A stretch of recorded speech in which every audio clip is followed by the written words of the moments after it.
Yo, what's up guys? Welcome back to the channel. Today we're going to be taking a look at the new Xiangjian archetype. We got some gameplay for you guys as well as deck profile. So first off, what does the deck really do? It is a heavy synchro based deck that usually uses like one card to make a synchro monster.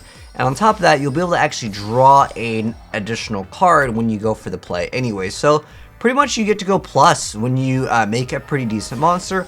On average, you should be able to throw out double synchros with just like an average hand, and then on top of that followed up with a shut-in shift, which is basically like an Icarus attack for the archetype, but in addition to that, it gives you a tuner token later online once it does get banished. So the archetype is actually quite great. So basically you have 2 negations and then you get to get rid of like 2 cards. So at the end of the day, it's like 4 cards in terms of like what it does with an average hand. Now you can open up better, but that's just a basic hand with the deck. And on top of that, they've got reborns, they've got searchable like cards that search out pretty much whatever you need in the archetype. So I would say what this deck offers is insanely good consistency. Plus, this card that was known as Sword Master of the Bewitching Iris is actually a Xiangjian monster. So basically, you have another hand trap for the archetype that technically adds another quick effect where you can either special summon another monster from your hand, which can work well with the additional tuner token that you get, or you can draw some extra cards or destroy one of those monsters special summon from the extract, which will be like your 5th or even 6th, depending on like, you know, what your hand is. It's actually a pretty good archetype, and I would say it's definitely meta levels of like how good it is. There's also a duel with the new reptilian and stuff in here, but the highlight of this video is going to be the Xiangjian archetype, and I want to say it's definitely going to be a deck that a lot of people want to run. And if the deck gets any more support, it is easily going to be what I would consider in like the top 10 of like best decks in Yu-Gi-Oh for sure. Like, you know, obviously once it comes out. The reason why the deck is so good too is because you don't rely on a lot of other cards to go for your combos. It's like just a 1-card combo. All you really need to start off is the water one, and you have 3 rotas for the deck. So it's like pretty good in terms of consistency. And on top of that, if you want to play the Waterfall of Oasis, you have another like 3 searchers. Although that one's a trap card, you know, you gotta wait a turn. But it's still a very powerful deck, and the reason why it's so good is because you can max out on like all of the hand traps. You can even max out on like draw and lock, which you'll see when we go over the deck profile for this build. But pretty much it opens up with the water, and then the water goes into one of the other synchros that will additionally get you a searcher. And this is the other big boss monster of the deck. It's Chen Yang, and he has this awesome ability where if anything is just getting banished anywhere, that's any card is getting banished, you're gonna banish 1 card from your opponent's field and graveyard. So you can like double like negate in that sense if you want to. Like think of it kind of like that as a disruption, because whether they want to go for something in the grave or they're going for a combo, you just banish the card in the field. It's very good. It's very good indeed. Let's go ahead and see it up against Virtual World. We'll show it going like 1st and 2nd. It's a kind of mix up over here, but most of the combos are going to start off with the water, the Mo Yi going right into Qi Zhao, and Qi Zhao is going to go ahead and have that awesome ability to add to your hand or banish a Xiangjian card from your deck. And the quick effect lets you banish a Xiangjian or a Wyrm, and you get to target an effect monster field and negate its effects until the end of the turn. So that's basically like the bread and butter of the deck. And then since this card has the ability to search out whatever card, you can search out for another card that will let you go into a 1-card combo. Long one is just discard another Xiangjian or a Wyrm. You special summon it, and then you get another token, so you don't even really go minus. And then for like whatever reason, they're like, let's just let him do 1200 burn damage. That's his like little special ability. But most of them will stem off of the water as like your initial go-to card. But the archetype's pretty good, and the boss monster gains more attack and reduces your opponent's monsters by 100 per the banished cards. And then this is the other card that's fantastic. And you can even use the token for the sudden shift. Like I mentioned before, this is like another form of disruption. Plus, if you want to make the Dragite, you can obviously do that as well, which is another kind of a negation as well. It just only stops a spell or a trap, because obviously the Water Xiangjian is like kind of the key card here. And like I said, the Bewitching Iris card that some people were playing, that card is actually really good in this because it is a Xiangjian monster. And in fact, you can even throw cards like Defissure, Macrocosmos. They don't hurt the deck really at all, so that's fantastic. And then the 10 Yi, well, Adhara has been seeing a lot of play just because it happens to be Earth, plus it's also a tuner. But this is another just like fantastic card for them.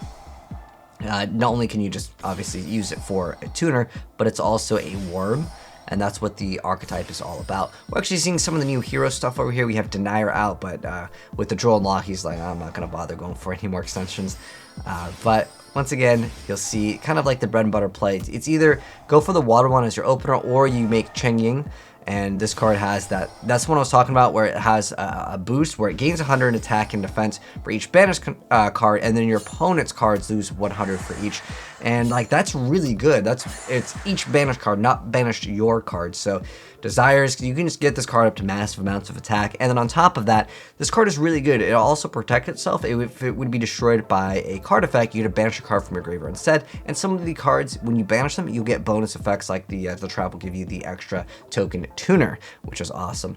And then you could also go for Draco Berserker too. Like, most of the good synchros in Yu-Gi-Oh have always been about the level 8. Now, I showed you guys against a few like more meta decks in the very beginning, but this duel, I know Blackwings aren't like the most of meta, but this is like a really good board that it ends off with basically OTKing after like the turn 1 play of Waterfall. This is the card I was talking about, where like, yeah, you can search off with this card, the Waterfall of Dragon Souls. But the thing is, it's a trap card. It's a little bit too slow. It doesn't let you add any worm, which the whole archetype, even though they're sword masters, you normally think warrior. But these are all actually going to be worms. But nonetheless, yeah, it's a good archetype for sure, because it's just like one card go into your YuGiOh, and then YuGiOh lets you add another one, and that other card lets you go into another level 8 synchro. And the water one, the reason why it's so important for all of the combos is the water one, if I could go to it, you also get to draw a card if it's used as synchro material. So basically, you have a card that lets you go into this card, which lets you search out another card, and then you get a draw card. That's why it's so good. This whole archetype has so much potential to become very, very, very, very powerful. Now that I've shown you guys a bunch of gameplay, I'll go ahead and go give you guys a little deck profile for the deck, and I'll give you guys my suggestions over here. But big shout outs to my homie Magus Lucius for hooking me up with the gameplay over here, as well as his deck build. Now, obviously, if your opponent locks you out of synchros, yeah, the deck doesn't do too much. I really like this card. It's so amazing. If I would max out, because it does count as a Xiangjian monster, which is, I know in the card's like text where it says Sword Master, this is part of the archetype. So I guess they're changing the name of this card officially. But as long as this thing changes, I would not mind running 3 of these, because the deck is so dang powerful with the ability to be super consistent. This is just like helps out, and it's a Xiangjian monster, which is technically searchable. I just like it going turn 1, because you have a lot of hand traps already. You can even throw in Veilers in here. Like, I think this deck is really good because, again, it doesn't require you to have like a lot of combo pieces like ready to go. It's just like you summon monster, you get a token, then you get a draw card with the water one. And then you have triple of the add 1. And then on top of that, if this card is banished, you get to target a Xiangjian or a worm monster, and you get to increase or reduce its level by 1. So there's a little bit of play with it, but it's basically just search out it's a rota for the deck. And on top of that, I didn't get to talk about this, but the Grand Spiritual Peak is basically like a reborn for them. You get to target a Xiangjian and bring it back, or if you control a synchro monster, you can target a worm monster in graveyard instead, which is really good. And then if it gets banished, you can target a Xiangjian or a worm monster, and you get to increase its level by 1. So there's a little play with the levels, but usually it's just like you try to rush out and go for Baroness de Fleur, which is actually technically still an OCG card, but that's like the other card that's not part of the archetype that I did want to mention real quick. But it's just another while face up on the field, when a card effect is activated, you get to go ahead and negate that. And then you can also, once per turn in standby phase, target a level 9 or lower monster in your graveyard. You return it back, and then you get to special summon that monster. So usually what would happen is, if maybe your Xiangjian goes away, or not Xiangjian, the other one, the YuGiOh. If YuGiOh goes away, remember, you only get effect when it's synchro summoned, but nonetheless, it could be something that you can bring back, because remember, the shut and shift will be destroying the monster, and then you can bring it back, and then you can recycle this, then go for the combo again and just bring him back, because it bounces itself back.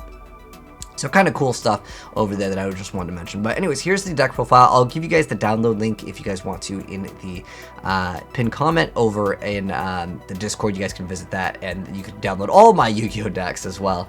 But Pot of Desire is obviously pretty good with the Boss Monster Xiangjian, because you're able to get that massive amount of boost and also reduce. I mean, if you just use 1 Desires, that's a 1k plus on him and 1k minus on your opponent, not counting your own other cards, because usually you're going to start banishing like 3 or 4 as you progress with the deck. You can max out on Lightning Storm. I know a lot of the duels had the Nibiru, but like it's like if you Lightning Storm them or Nibiru them, you have pretty good chance to secure a victory after a board wiping. I'd say this deck is even like pretty decent going second as well, because you can max out on so many hand traps. Personally, I like Valor a lot as well, because Draco Berserker, yeah, it does a massive amount of damage, because then it gains that attack and attacks again, so you can OTK a lot with this card for sure.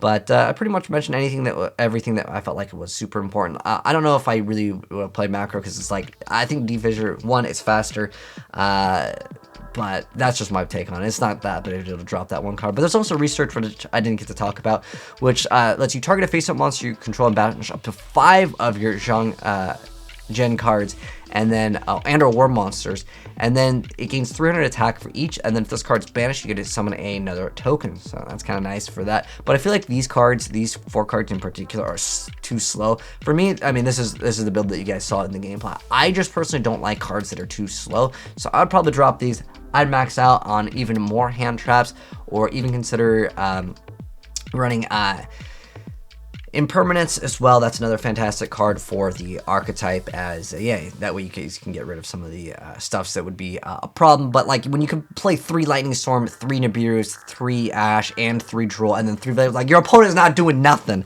if they happen to be going first. Because I think this deck is actually a pretty good solid deck going second, but I just felt like some of the cards could be changed, and this was what I would personally change. But if you guys want to let me know your suggestions down below in the comment section below for any of the changes, I mean, pretty much the only real important cards are this card's very important. I would play, yeah, this is pretty much what I feel like is the most important set. I like this card a lot as well. So I'd say like these are like the most core important cards. Obviously, yeah, you can add some more negates. You can make some other things in the deck, but this is what I would say are the most important ones. So there's still room if you want to play other cards as well. But anyways, thanks for watching, guys. If you enjoyed the video, drop a like on it. If you're new here and do want to see more new Yu-Gi-Oh stuff, when these guys get more support, because there could be actual more support for the Xiangjians, because they just got announced and they are already what I would consider very, very high tier in terms of like, you know, the Yu-Gi-Oh metagame. But I definitely think it has a lot of potential. But anyways, thanks for tuning, guys, and big shout out to Magus. Thank you so much again for the deck profile in the game. But I'll catch you guys in the next vid, and I'm out. Peace.